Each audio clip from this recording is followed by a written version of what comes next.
Bismillahirrahmanirrahim. Assalamualaikum warahmatullahi wabarakatuh.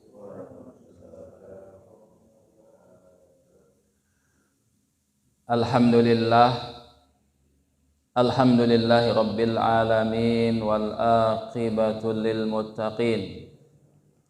Fala udwana illa 'alal zalimin. Wassalatu wassalamu ala ashrafil anbiya'i wal mursalin wa ala alihi wa ashabihi wat tabi'ina ajma'in wa man tabi'ahum bi ihsanin ila yaumiddin.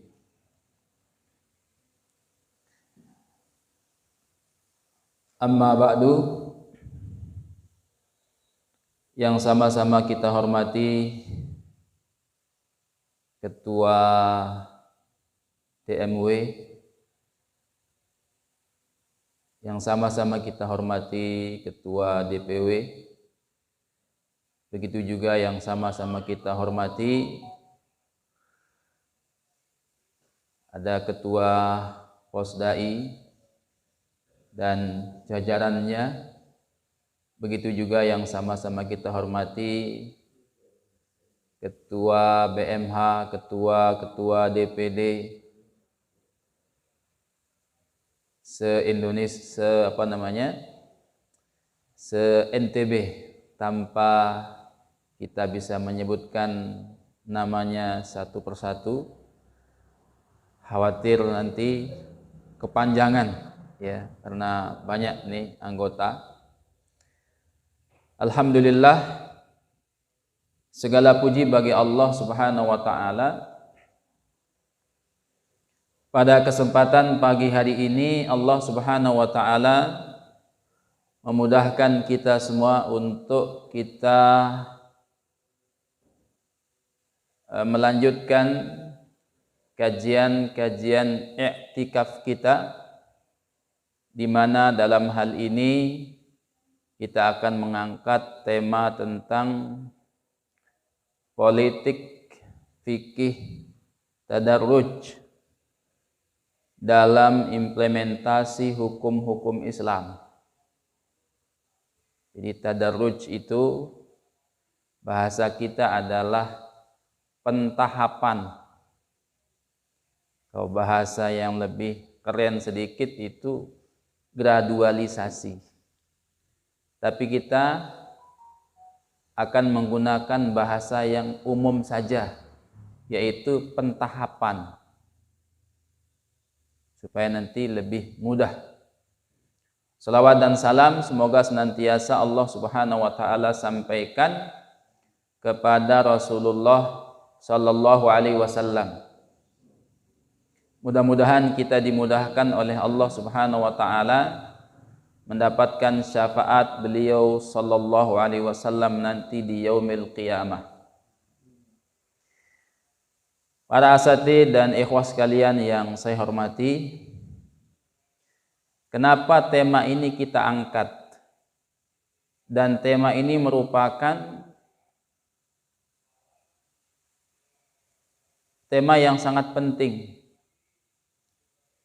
Rujukan utamanya di samping rujukan-rujukan yang lainnya adalah kami mengangkat dari sebuah disertasi S3 di salah satu universitas di Irak. Ya. Jadi judulnya adalah tentang siyasah fikih tadarruj fit tatbiq asy-syariah al-islamiyah. Dan itu sudah dijadikan kitab, disebarluaskan. Nah, kemudian kami jadikan rujukan utama dalam kajian ini sebuah disertasi, alhamdulillah. Jadi disertasi yang mungkin 500-an halaman. Jadi alhamdulillah bisa selesai kita baca, karena ini barokahnya mau ngisi. Jadi harus memaksa diri, harus selesai saya baca. Nah, ini kelebihannya jadinya begitu. Maka 3 tema dalam iktikaf kita ini, alhamdulillah beberapa buku jadinya selesai gitu. Nah, ini barokahnya. Kenapa kita angkat tema yang sangat penting ini? Karena salah satu konsekuensi ber-SW, bersistematika wahyu, maka seseorang itu mesti harus memahami bahwa Islam itu salah satu karakteristik hukum Islamnya adalah pensyariatan itu sifatnya bertahap. Quran turunnya bertahap. Akhirnya pelaksanaannya dalam realitas kehidupan Rasulullah dan para sahabat bertahap. Pentahapan ini tidak hanya dicontohkan oleh Al-Quran, tapi juga oleh hadis. Yang kemudian para khulafaur rasyidin dalam implementasi hukum Islam selama hidupnya juga bertahap. Ulama 4 mazhab dalam implementasi hukum Islam juga bertahap. Dari 3 hal yang sifatnya bertahap, yang kekal bertahap itu ternyata adalah dalam urusan tatbikus syariah. Dalam implementasi hukum Islam itu bahkan pentahapannya kata ulama no limit, tiada henti sampai yaumul qiyamah. Para asatidz dan ikhwah sekalian yang saya hormati, kajian tentang fikih pentahapan dalam implementasi hukum Islam ini 3 poin saja. Apa saja yang perlu bertahap? Yang perlu bertahap itu yang pertama adalah legislasi, yaitu perundang-undangan. Dan itu Quran sudah turun secara bertahap. Jadi legislasi hukumnya itu bertahap turunnya. Yang kedua adalah yang bertahap itu adalah tahap dalam penjelasan. Sudah ada undang-undangnya, tapi dalam penjelasannya bertahap. Dalam dakwahnya bertahap. Yang ketiga yang ditahapkan adalah dalam proses implementasinya. Legislasi sudah. Ajakan seruan sudah. Tapi ketika membahas tentang tahapan tatbikus syariahnya, implementasi atau tahapan pelaksanaannya, itu sifatnya sampai yaumil qiyamah. Suatu ketika saya ditanya oleh seseorang, bukan hanya 1-2. Dulu ketika kita di Solo, beberapa adat masyarakat yang dalam tanda kutip kurang sesuai dengan Islam, antum tak lakukan. Tapi ketika tinggal di suatu tempat, kenapa antum lakukan? Jawabannya adalah tentang Islam itu ditawarkan dengan bertahap. Maunya, idealnya sekaligus masif. Tapi tidak baik dalam satu keadaan tertentu. Maka perlu bertahap. Pertanyaannya adalah, sampai kapan itu pentahapan itu? Sampai keadaan membaik. Maunya kita tidak usah bertahap, karena udah siap. Tapi maunya masyarakat tidak bisa. Kalau tidak siap dengan pentahapan, tinggal di bulan sendirian, sesuka-sukanya. Tapi ketika kita sudah bersentuhan dengan masyarakat, beda urusannya. Maka Abdul Malik, putra daripada Imam Umar bin Abdul Aziz rahimahullahu ta'ala, suatu ketika bertanya kepada bapaknya, "Wahai ayahanda, kenapa kita tidak menerapkan hukum Islam itu secara totalitas, masif, di segala bidang? Ayah sekarang seorang khalifah." Apa kata beliau? Kamu pernah baca ayat tentang khamr? 2 kali Allah mencela khamr itu. Baru yang ketiga, yang terakhir pengharamannya. Allah pakai proses. Seandainya tidak pakai proses, bahkan proses khamr itu 4 tahap. Pertama cuma disinggung. Wa minan nakhili tattakhiduna minhu sakara. Kalian wahai umat, wahai orang-orang Arab, menjadikan khamr itu dari anggur. Kemudian turun yang kedua, pakai pertimbangan. Ada manfaatnya khamr itu.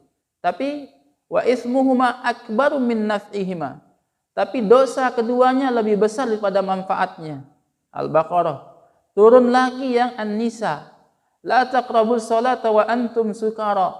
Jangan kalian salat, jangan kalian mendekati salat dalam keadaan mabuk. Belum diharamkan. Baru tahapan yang keempat, Al-Maidah 99:1, disitulah kemudian goalnya di situ. Fahal antum muntahun. Apakah kalian tidak akan mau berhenti? Disitulah para sahabat mengatakan, salah satunya yang menjawab itu adalah sahabat Umar bin Khattab mengatakan, intahaina ya Rabb. Kami berhenti wahai ya Allah. Dalam sebuah hadis riwayat Imam Al-Bukhari, diriwayatkan dari Aisyah radhiyallahu taala anha, disebutkan bahwa seandainya ayat-ayat khamr ini tidak bertahap, seandainya ayat-ayat zina itu turunnya di Mekah, kata para sahabat, kami tidak akan pernah mau meninggalkan dosa keduanya. Tapi karena proses pentahapan ini, akhirnya mereka kemudian mau meninggalkan khamr dan perzinahan. Untuk apa pentahapan itu? Menunggu kesiapan objek dakwah untuk diajak implementasi materi dakwah. Butuh proses. Ya. Kalau yang sudah paham mungkin tak butuh proses. Kita pun berubah, prosesnya panjang. Perlu mondok di sini, perlu kuliah di sini, perlu nuntut ilmu di sini, baru berubah. Awal-awal kita sama-sama saja dengan umumnya manusia. Nah, setelah melalui proses yang mungkin tahunan, belasan tahun, baru kelihatan berubah. Tidak seperti yang dulu lagi. Para asatidz dan ikhwah sekalian yang saya hormati,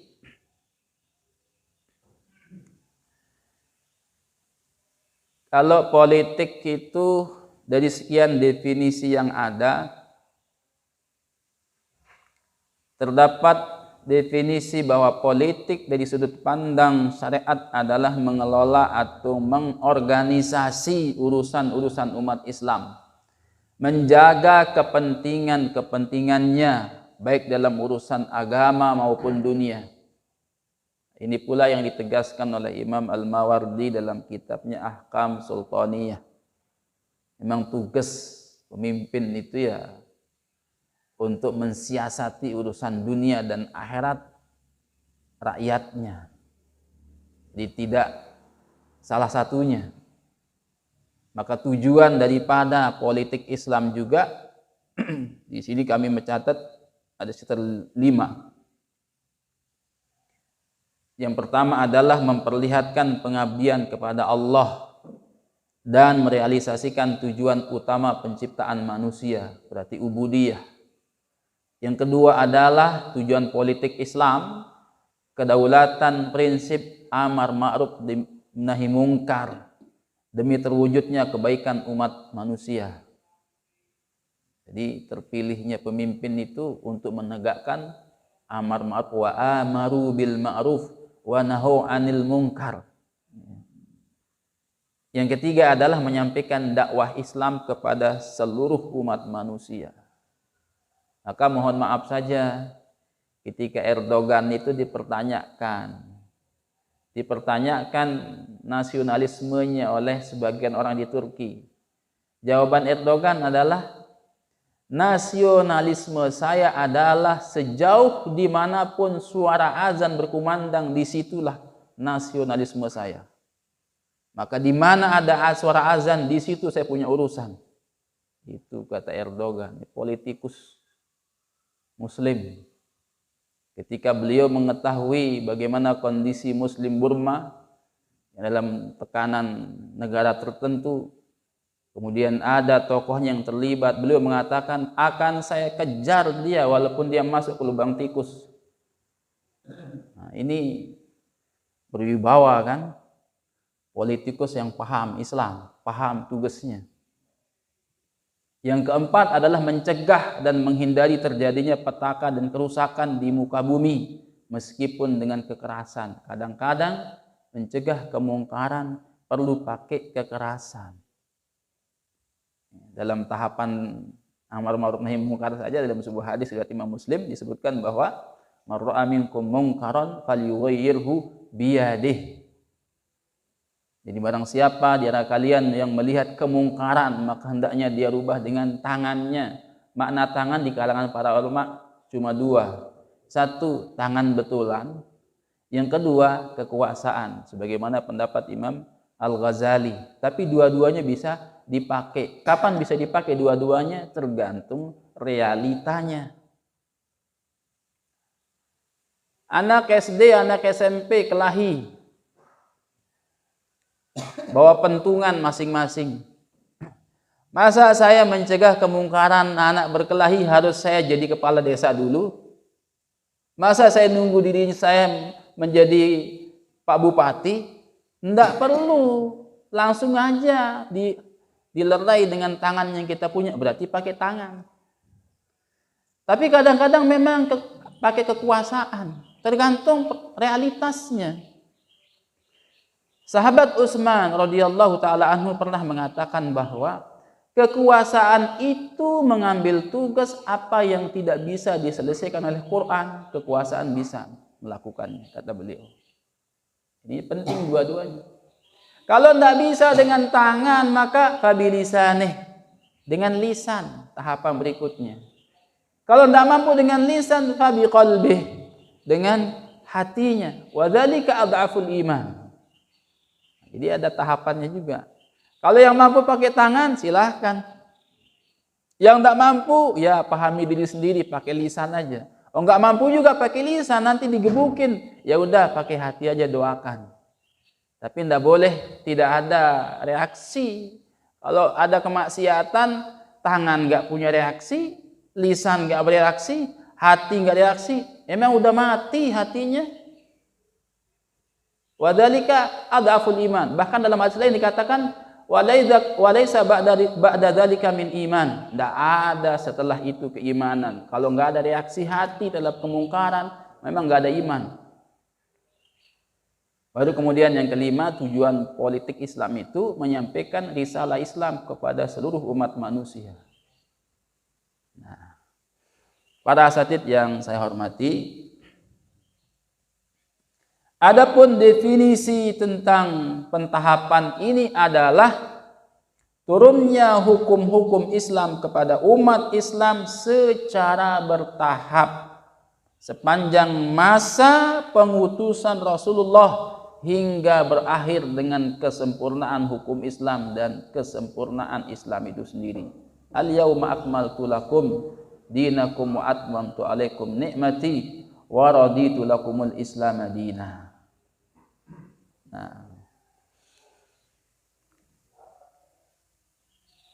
para ikhwas sekalian yang saya hormati, dalil-dalil tentang pentahapan ini banyak sekali di dalam Al-Quran dan hadis. Kita sebutkan saja sebagiannya. Allah Subhanahu wa taala berfirman di dalam surah At-Taghabun ayat 16. A'udzu billahi minasy syaithanir rajim. Fattaqullaha mastata'tum wasma'u wa'ati'u. Bertakwalah kalian kepada Allah semampu kalian, wasma'u, mendengarlah, wa'ati'u, dan taatlah. Jadi ada ayat yang mengatakan ittaqullaha haqqa tuqatih.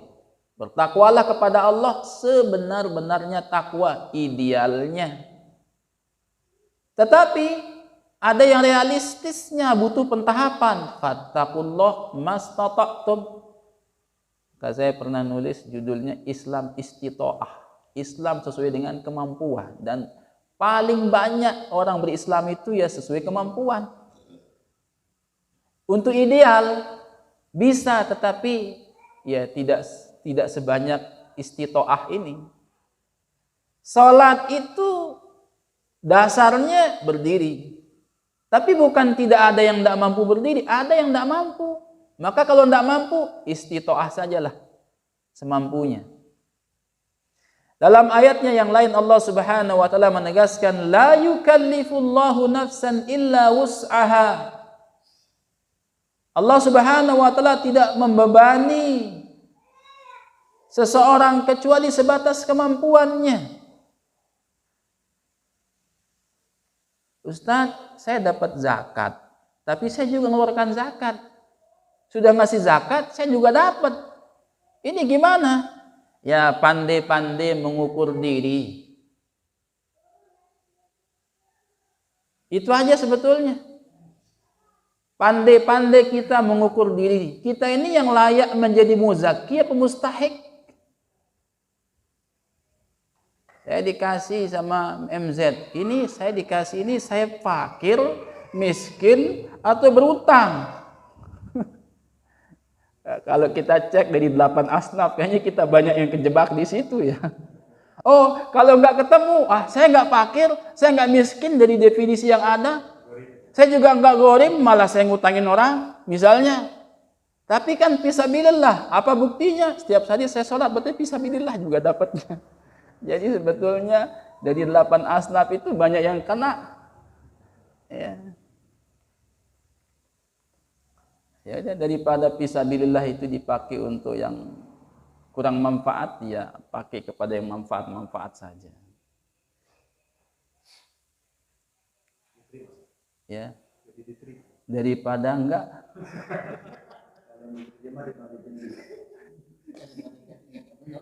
Jadi ini Direktur MZ ini pintar juga melacak posisi itu ya. Ini enggak miskin, ini enggak fakir, tapi ini ketemu di ya. Yuridullahu bikumul yusra wa la yuridu bikumul usra. Allah Subhanahu wa taala menginginkan untuk kalian itu kemudahan dan tidak menginginkan kesulitan. Pentahapan itu supaya tidak sulit. Ya. Bahkan ada kaidah fikih mengatakan bahwa idza daqal amru ittasa'. Kalau persoalan itu sempit, perluas. Tapi kalau malah ada kaidah kebaliknya. Tapi kalau orang itu persoalan itu diperluas-luas, persempit dia. Nah, supaya dia tetap di relnya. Adapun hadis Nabi kita sallallahu alaihi wasallam tentang pentahapan ini, yang pertama adalah tentang pengutusan sahabat Muaz bin Jabal ke Yaman. Kata Nabi kita kepada sahabat Muaz mengatakan, innaka ta'ti qauma ahla kitabin. Sesungguhnya engkau akan mendatangi ahlul kitab, mendakwahi ahlul kitab di Yaman. Fa awwalu ma tad'uuhum ilaihi syahadatu alla ilaha illallah. Pertama kali yang engkau seru mereka itu adalah syahadat. Baru nanti yang lainnya. Kalau mereka taat, sholat. Mereka taat, zakat. Mereka taat, puasa. Mereka taat, haji. Jangan orang baru syahadat langsung diajak haji. Nah, tahapannya. Atau kasus penyelesaian masalah kencing badui itu. Dibentak dulu atau diapain dulu. Ternyata diberikan dia kelonggaran. Menikmati kencingnya dulu. Karena menahan kencing itu berbahaya. Ya. di salah satu terminal, tertulis di pintu kamar mandinya, masuk 2.000 rupiah, nahan masuk rumah sakit katanya. Jadi nahan kencing berbahaya. Bayar 2.000 atau kalau bayar 1.000 bisa masuk, nggak bisa keluar. Ya. Jadi menahan kencing itu juga berbahaya. Tapi ada pentingnya juga. Ini barangkali dibutuhkan ya. Nahan kencing itu ada saatnya dibutuhkan. Kapan? Khusus bagi laki-laki yang lemah syahwat, tidak bisa melayani suaminya, istrinya. Salah satunya adalah lakukan itu saat menahan kencing. Soalnya saya pernah ada ustadz ya, hafal Quran ya. Malam-malam dia WA saya, Ustadz, ini gimana ini? Maksudnya tidak bisa terlaksana, padahal baru nikah tadi siang jam 10. Saya bilang, lakukan saat Anda mau kencing, tahan kencingnya. Besok paginya kemudian saya di WA lagi, Ustadz, alhamdulillah tokcer, dan anaknya sekarang lebih banyak daripada saya. Jadi lakukan saat pas mau kencing itu nahan. Gitu ya.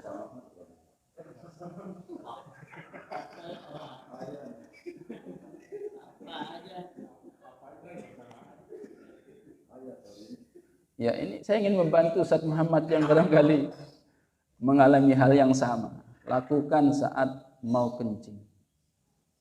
Tahan. Jangan kencing dulu Ustaz Muhammad. Tahan.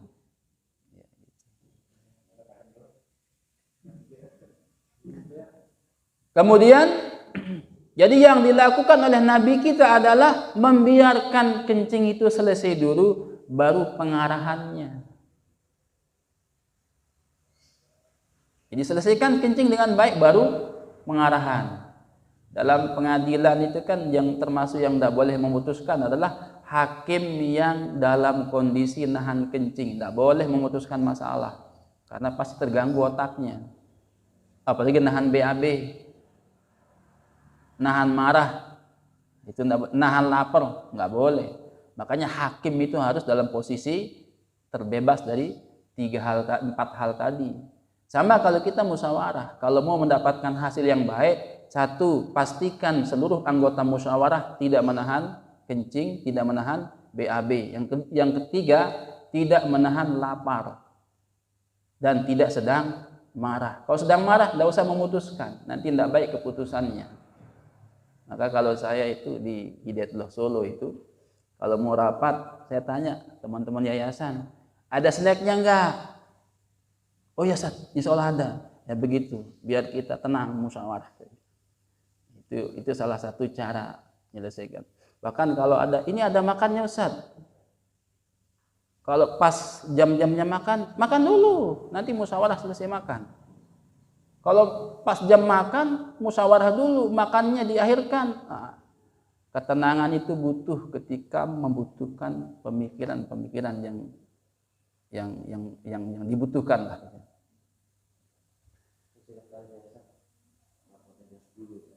Ya. Tapi bisa disiasati Ustaz Muhammad. Kalau pas anggaran lagi tipis, ya ajaknya rapat itu pas jauh-jauh jam makan.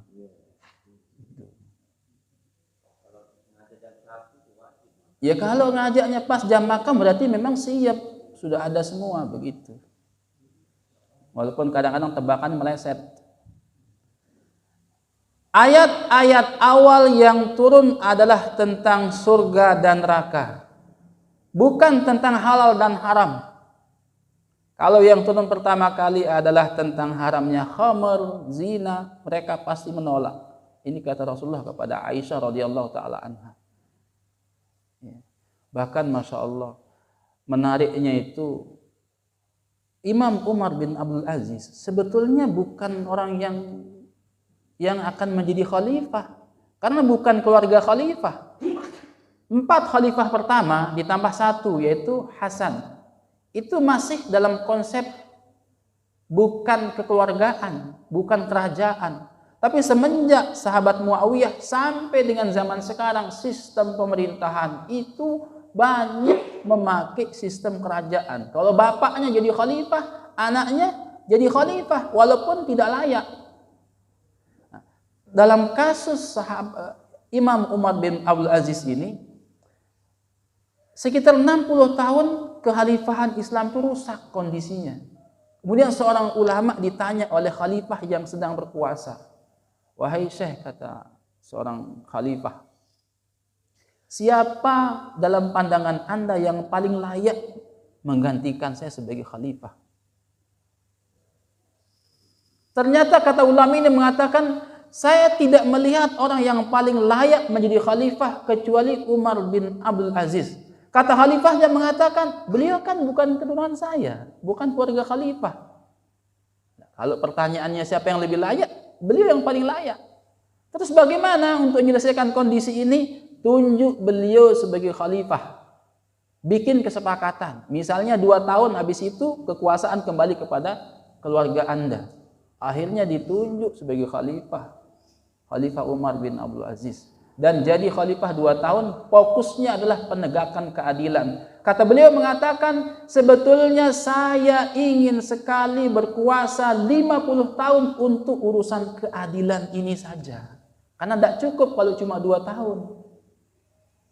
Maka di sini beliau melakukan pentahapan. Pentahapan yang pertama adalah fokus di keadilan saja. Yang kedua adalah beliau fokusnya itu untuk penegakan keadilan ini karena masyarakat sudah banyak yang rusak. Untuk mengajak mereka kepada kebaikan harus ada plus minusnya. Akhirnya beliau ngajak kepada hukum Islam, tapi sekaligus beliau menyerahkan urusan dunianya itu kalah dengan rakyat. Sebagai plus minusnya supaya mereka mau. Kata putra beliau mengatakan, "Kenapa Bapak tidak tegakkan hukum Islam itu dalam semua bidang kehidupan? Padahal Bapak berkuasa." Kata beliau mengatakan, mengajak manusia itu masif menegakkan kebenaran dalam semua bidang itu persoalan yang berat. Ada yang mau, ada yang tidak. Kalau cuma mau dengan tidak, dengan cuek, nggak masalah. Tapi kalau yang mau dengan yang tidak angkat senjata, jadi fitnah. Karena efek dari sebuah seruan, efek dari sebuah perintah, harus ada yang taat, ada yang maksiat, yang tidak taat. Yang kemudian kadang-kadang bisa berefek kepada angkat senjata. Ini beliau pembacaannya begitu. Para asatidz dan ikhwah sekalian yang berbahagia, adapun macam-macam pentahapan dalam Islam itu ada 3 sebetulnya intinya. Pertama tentang legislasi, jadi perundang-undangannya bertahap, ya, sebagaimana Quran yang turun dengan bertahap. Yang kedua dari sisi seruannya, ajakannya bertahap, materi dakwahnya bertahap. Kemudian yang ketiga, implementasinya, tatbiknya itu bertahap. Dalam hal legislasi, larangan khamr itu tadi 4 tahap.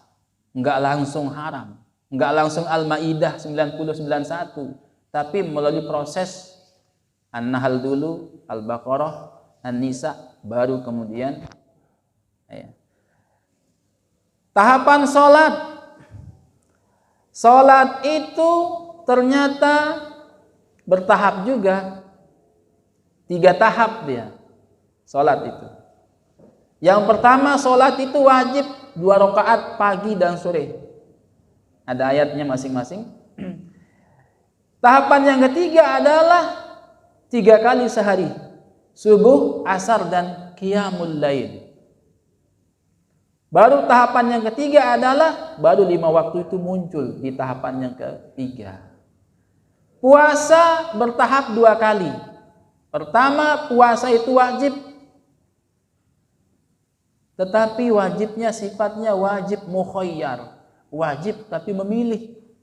Yang mau puasa silahkan, yang nggak puasa didenda, bayar denda. Baru tahap yang kedua harus wajib puasa Ramadan 1 bulan. Tahapannya.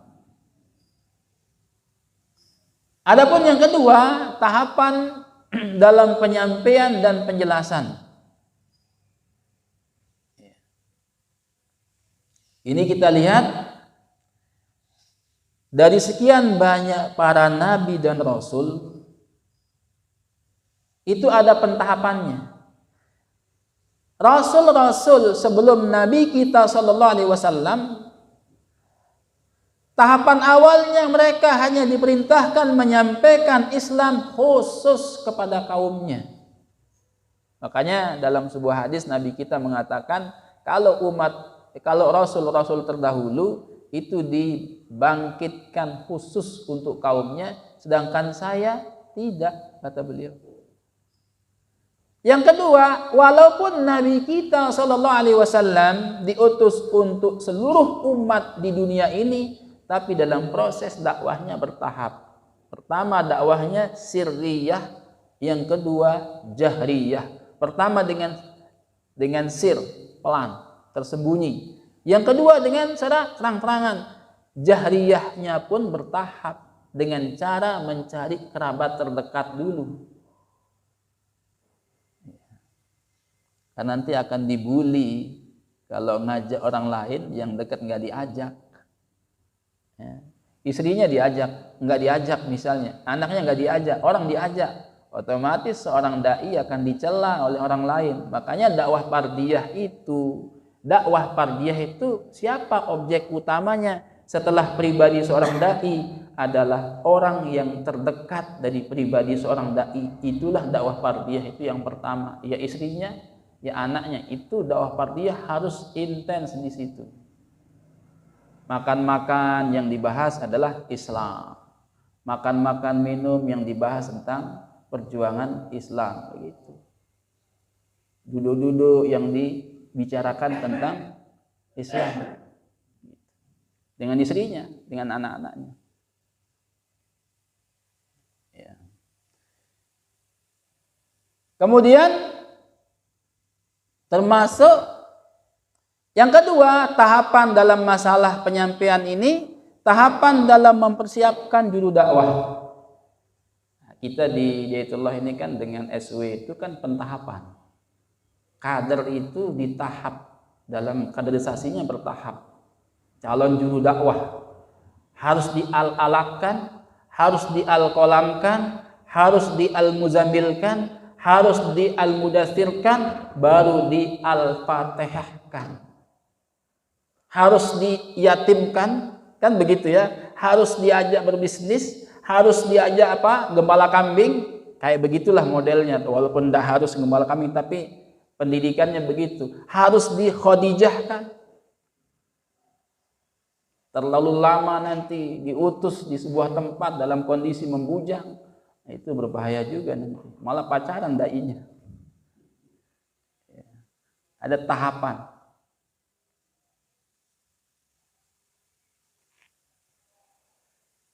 Kemudian tahapan dalam penyampaian materi dakwah dengan melihat realitas masyarakat yang menjadi objek dakwah. Di sini perlunya fiqhul waqi', fikih realitas. Kita mungkin belum, insya Allah nanti kapan-kapan kita sentuh juga masalah fikih waqi', fikih realitas. Pentingnya membaca. Saya kemarin meleset di RMP itu. Saya tanya, mesti kan kita sebelum dakwah itu belum ngisi khotbah, ngisi pengajian, mesti saya tanya dulu. Di sini bagaimana kebiasaannya? Saya nanya sama orang yang terlalu pede. Oh di sini begini Ustaz, begini. Saya jalankan ucapannya, ternyata meleset. Ya, jadi harus ditanya supaya enggak ini kondisinya. Kalau kita enggak paham, sunnahnya sebetulnya imam sholat itu orang setempat. Kalau kita pendatang, walaupun kita diundang, kita ustadz, sunnahnya yang jadi imam itu orang setempat. Dia lebih tahu kondisinya. Baru kita belajar dari action dia. Kalau kita langsung belum tahu kebiasaan di situ kunut, tiba-tiba kita nggak kunut, nggak jadi ngisi, bubar, nggak usah ngaji. Ternyata ustadznya Wahabi katanya.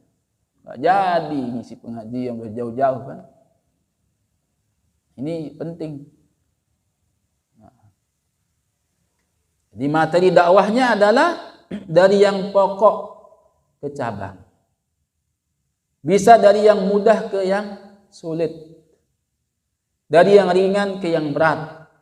Dari yang paling dekat dengan pemikiran dan persepsi ke yang jauh. Nah ini penting. Kata Imam Ali radhiyallahu taala anhu dalam hadis riwayat Imam Bukhari mengatakan, haditsun nasa biqadri ukulihim. Sangat penting pesan beliau ini. Haditsun nasa biqadri ukulihim. Dalam redaksi yang lain mengatakan, haditsun nasa bima ya'rifun. Ajak orang-orang itu bicara sesuai kapasitas akalnya, sesuai apa yang mereka tahu. Ini namanya bahasa persoalan itu Ustaz Muhammad. Bahasa persoalan. Kalau bahasa Inggris, bahasa Arab itu dibandingkan dengan bahasa persoalan, yang paling sulit adalah bahasa persoalan. Kalau bahasa Inggris kursus kepare, insya Allah bisa. Bahasa Arab bisa, tapi memahami bahasa persoalan itu yang harus melihat realitas. Mau jadi calon bupati harus paham persoalan orang satu kabupaten. Mau kampanye di ibu-ibu, itu yang dibahas kalau ibu-ibu kampung itu harga cabai berapa, harga beras berapa, sembako berapa. Jangan dikuliahkan kayak orang kuliah di kota, nggak pas. Tapi bertemu dengan objek sasaran suara mahasiswa, ajak bicara tentang kemahasiswaan. Maka semakin luas yang ingin dicapai, yang ingin digapai oleh seorang dai, pengetahuan realitas seorang dai dibutuhkan semakin luas. Mau berdakwah di kampung, bapak-bapak, ya paling tentang pertanian. Kalau di Lombok ingin berdakwah, kalau nggak masalah pertanian, ya harus paham dai-nya tentang pariwisata. Umumnya di Lombok ini kalau nggak pertanian, ya pariwisata. Kapan ini kita berdakwah ke orang-orang yang fokus di pariwisata? Katanya ada yang mau mendirikan hotel syariah. Sejauh mana pemahamannya tentang dunia pariwisata? Nah ini anaknya Ustaz Zuhdi yang nikah mubarakah kemarin itu jurusannya pariwisata. Perlu juga kita ngaji tentang fikih pariwisata. Teman-teman Muhammadiyah sudah menggagas itu, fikih pariwisata. Fikih bencana. Teman-teman yang MS ya perlu dibekali dengan fikih bencana. Jangan sampai hadir di tempat bencana nggak paham fikihnya. Apa saja yang dibutuhkan oleh orang-orang yang terjun relawan di dunia bencana, perlu paham fikihnya karena kita orang Islam. Sehari itu perlu bisa nggak sholat jenazah? Kan begitu. Bisa nggak mandiin jenazah? Kalau jadi sar nggak bisa begini-gini kan nanti susah itu. Masa orang terus yang ngurusnya? Kalau ada orang, kalau nggak ada, ditonton aja jenazahnya. Dari yang penting ke yang lebih penting, ini tahapan. Begitu juga pentahapan dalam standar penyampaian. Sampaikan yang mampu dipahami, sampaikan yang mampu diamalkan. Masya Allah, para asatidz sekalian yang berbahagia, saya menemukan pepatah Arab mengatakan dalam masalah seorang dai nyeru umat, seorang dai merintah umat. Pepatahnya mengatakan bahwa apabila Anda ingin dipatuhi, maka perintahkanlah mengerjakan perkara yang mampu dilaksanakan. Ketika seseorang memerintah sesuatu yang tidak bisa dikerjakan oleh yang diperintah, itu berarti dia membuka keran selebar-lebarnya untuk tidak ditaati. Inilah perlunya fikih pentahapan. Di samping ayatnya mengatakan haqqatu qotih, tapi juga ada ayat mengatakan mastata'tum, semampu kalian. Idza amartukum bi syai'in, kata Rasulullah, kalau aku perintah kalian dengan sesuatu, fa'tu minhu mastata'tum, maka kerjakanlah perintah itu semampu kalian, semampunya. Kalau nggak mampu berdiri sholatnya, ya duduklah. Kalau nggak mampu duduk, ya berbaringlah. Kalau nggak mampu berbaring, pakai isyarat. Kalau nggak mampu pakai isyarat, berarti Anda sudah mati, nggak usah sholat. Gitu. Nah, jadi tahapannya begitu. Baru yang terakhir adalah tahapan di dalam implementasi hukum. Nah, ini ada beberapa catatan dalam masalah pentahapan dalam penerapan hukum Islam. Yang pertama, mengerjakan perkara yang dapat dikerjakan. Ini ada beberapa ayat yang mendukung ini. Yang kedua, penerapan parsial sebagai batu loncatan ke penerapan secara total. Inginnya memang total, tapi tidak bisa karena kondisi, berarti parsial sajalah. Ya, per poin saja. Tujuannya nanti penerapannya total. Dalam sebuah kaidah mengatakan mala yudraku kulluh la yudraku julluh. Apa yang tidak bisa semua, jangan ditinggal semua. Ini kaidahnya. Jadi apa yang tidak bisa dikerjakan semua, ya jangan juga ditinggal semuanya. Kalau nggak bisa menyelamatkan ibunya, selamatkan anaknya.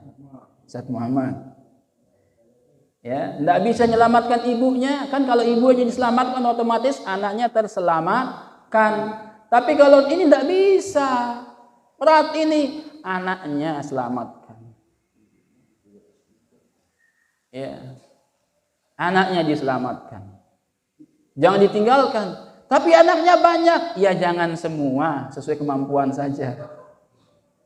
Saya ingin bantu anaknya Ustaz, tapi anaknya banyak, 10. Ya mampunya berapa? 2 atau 3. Ya sudah, selamatkan 2 atau 3. Ya, 2 atau 3. Saya pernah ditanya oleh jamaah kajian saya di Solo. Istrinya bidan, bertahun-tahun bidan. Dia sendiri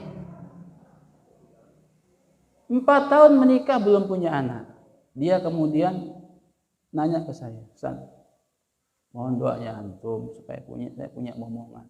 Saya ingin punya anak. Baik. Apa yang antum tuju dari anak itu, saya bilang. Ya, saya pinginlah didoakan oleh anak saya. Apalagi kalau saya meninggal, pinginlah saya didoakan oleh anak saya. Mau, caranya simpel, saya bilang begitu. Daripada antum menunggu yang tidak pasti-pasti, entah yang bermasalah itu antum atau istri antum, caranya begini. Saya ada pondok, itu banyak anak-anak yang tidak mampu. Antum pilih salah satunya, biayai dia. Anak itu kan idealnya biologis plus ideologis. Tapi betapa banyak anak ideologis kita nggak bisa jadi biologis. Anak biologis kita nggak bisa jadi ideologis. Ini kan semacam kesia-siaan. Mending kita tidak punya anak yang biologis, tapi kita punya anak ideologis. Kalau boleh memilih, fikih apa itu prioritas. Ya, kalau bila perlu, kan pertanyaan begini. Mana lebih baik punya anak biologis tapi tidak ideologis daripada punya anak yang ideologis tidak punya yang biologis? Pilih mana? Mending punya anak ideologis. Tapi proses berapa itu, Ustaz? Ya? Prosesnya berapa?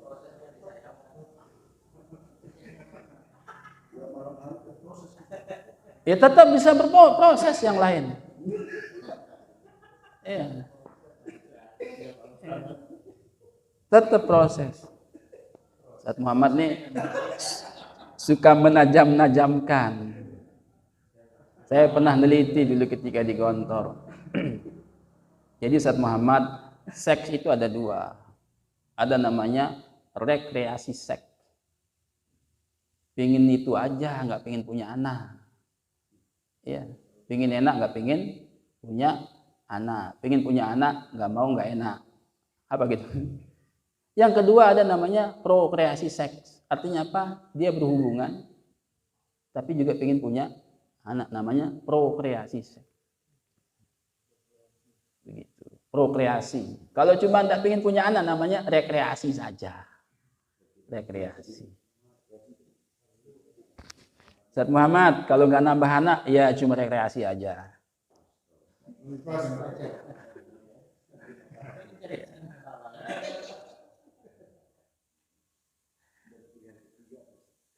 Baik. Para ikhwas sekalian yang saya hormati, ini di HP saya sudah jam 6:38, sudah masuk syuruk. Ya, kalau kita paksa-paksa memang materinya masih panjang, ada 7 halaman. Sedangkan kita ini baru 2 halaman. Jadi tidak bijak juga saya kalau memaksakan sampai selesai. Ya, sedangkan kita ini semua butuh sholat sholat syuruk yang keutamaannya luar biasa. Ya. Para ikhwas sekalian yang saya hormati, sebelum kita akhiri, jadi fikih pentahapan ini sangat penting sekali. Ya, sangat penting sekali untuk membantu kita di dalam menyampaikan dakwah. Ya, SW itu kan membuktikan begitu. Jadi sebelum umat kita ajak berjamaah, sebelum kita ajak kader berdakwah, sebelum kader ini ya, salat, ya, ibadat, ya, itu pendahuluannya adalah al-alaq. Sama dengan disertasi yang saya baca itu, dia mulainya di al-alaq. Harus akidahnya, harus ilmunya, ditazkir ilmunya. Baru loncatannya ke ayat-ayat yang lain. Jangan sampai terbalik, nanti berbahaya. Jadi ilmu dulu baru amal. Kalau amal dulu, ilmunya belakangan. Ada yang begitu, tetapi hanya untuk dirinya sendiri. Islam ini ibadat saja, walaupun tidak pakai amalan, nggak pakai ilmu, ibadat saja kerjaannya, tidak bisa berbagi ke orang. Karena mau berbagi juga nanti takut ditanya dasarnya apa, kan harus pakai ilmu. Nah, mudah-mudahan ada manfaatnya tentang fikih tadarruj ini. Adapun mengapa kok judulnya politik fikih pentahapan, karena memang untuk bertahap itu butuh disiasati, butuh dipolitiki. Kalau tidak disiasati pentahapan ini dengan ilmu-ilmu yang sedikitnya yang kita sampaikan tadi, ya susah juga pentahapannya itu. Ya, mohon maaf apabila apa yang kami sampaikan ada hal-hal yang kurang berkenan, kami mohon maaf. Hadanallahu wa iyyakum ajmain. Subhanakallahumma wa bihamdika asyhadu an la ilaha illa anta astaghfiruka wa atubu ilaik. Assalamualaikum warahmatullahi wabarakatuh.